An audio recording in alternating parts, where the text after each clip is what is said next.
Transform your videos by effortlessly removing green screen backgrounds right in CapCut. First, open your CapCut project and ensure the video you want to apply the chroma key to is on a higher track than the background footage you want to reveal.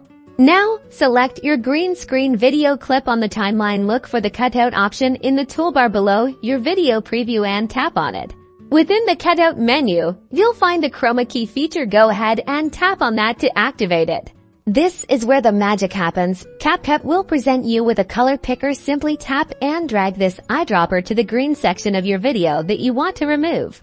You'll see the green background start to disappear now. Use the strength slider to fine-tune how much green is removed, and the shadow slider to refine the edges for a cleaner look.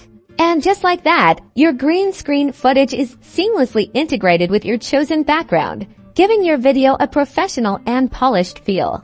Experiment with different background videos and images to create stunning visual effects for your projects, all within CapCut.